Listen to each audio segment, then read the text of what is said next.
Hello students, welcome to maths vibes. आज हम discuss करते हैं CSIR नेट जून 2024 में जो LPP का क्वेश्चन पूछा गया, क्वेश्चन आईडी 704120, और ये क्वेश्चन हमारा पार्ट सी में पूछा गया। क्वेश्चन क्या है? Consider the LPP। हमें एक LPP गिवन है, maximum of x1 plus x2 plus x3 subject to constraints. हमें ये कंस्ट्रेंट्स गिवन है। x1 plus x2 minus x3 less than equals to 1, x1 plus x3 less than equals to 2, x1 lies between 1, x1 lies between 0 and half, x2 greater than equals to 0 and x3 lies between 0 and 1। तो हमसे बात की गई है इस problem के optimal value की। Optimal value यहाँ पर बोला गया कि ये एक्सट्रीम पॉइंट होगा फिजिबल रीजन में, और हमें फोर्थ ऑप्शन में बोला गया कि ये हमें ऑप्टिमल सोल्यूशन देगा।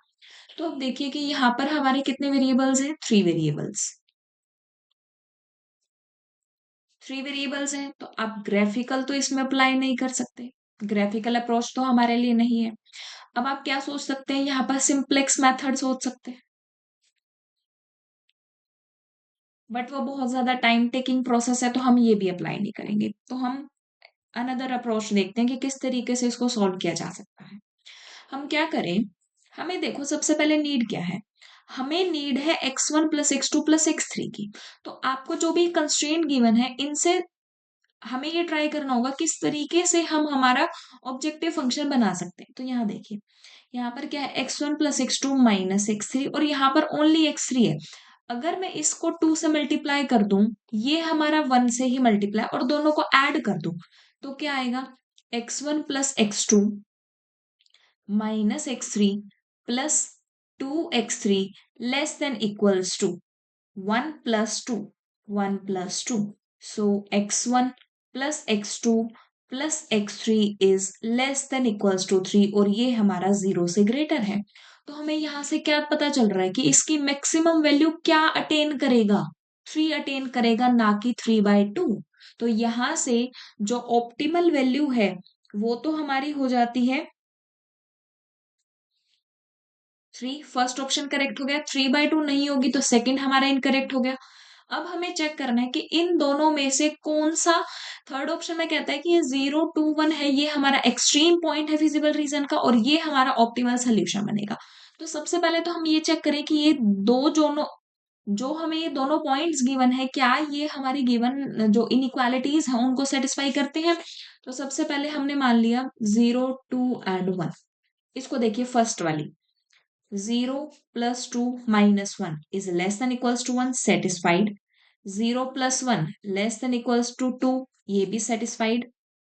x1 मतलब 0 0 lies between 0 and half, ये भी ठीक है। 2 is positive, ये भी ठीक है। x3 हमारा 0 से 1 के बीच में लाई करता है, ये भी ठीक है। मतलब इस पॉइंट ने सारी कंडीशंस को सेटिस्फाई कर दिया। अब नेक्स्ट देखते हैं हाफ 0 and 1। हाफ 0 and 1, तो half minus 1 less than equals to 1, satisfied. And half plus 1 is 3/2 less than equals to 2, ये भी सेटिस्फाइड। यहाँ पर फर्स्ट की वैल्यू क्या है? Half, which lies between 0 and half, ये भी ठीक है। This is 0, also satisfied. This is 1, ये भी सेटिस्फाइड। मतलब इन दोनों पॉइंट्स ने कंडीशन को तो हमारा सेटिस्फाई कर दिया। अब आप देखिए, हमने यहाँ पर ये बोला कि हमारा ये ऑप्टिमल वैल्यू है, ऑप्टिमल वैल्यू है। अब जो भी सोल्यूशन हमें ऑप्टिमल वैल्यू देगा, वही सोल्यूशन हमारा ऑप्टिमल सोल्यूशन कहा जाता है। अब यहाँ पर आइए, तीनों को ऐड करो। हाफ प्लस 0 प्लस 1, ये तो मैक्सिमम 3/2 वैल्यू दे रहा है। हमारे पास मैक्सिमम आनी चाहिए 3, मतलब ये हमारी ऑप्टिमल वैल्यू के इक्वल ही नहीं है। ये अगर ऑप्टिमल वैल्यू के इक्वल नहीं है तो ये ऑप्टिमल सोल्यूशन नहीं हो सकता। तो फोर्थ ऑप्शन भी हमारा इनकरेक्ट हो गया। अब थर्ड देखो, थर्ड क्या कहता है? थर्ड ने कहा 0 2 and 1 ये एक एक्सट्रीम पॉइंट है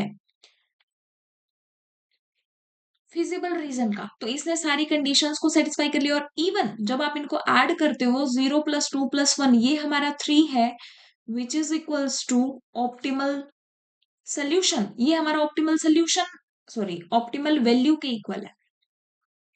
ये हमारा ऑप्टिमल वैल्यू के इक्वल है। अगर ये हमारा ऑप्टिमल वैल्यू के इक्वल है, तो इट मीन्स ये नॉट ये अकेला एक्सट्रीम पॉइंट नहीं है, ये हमारा ऑप्टिमल सॉल्यूशन भी बनेगा।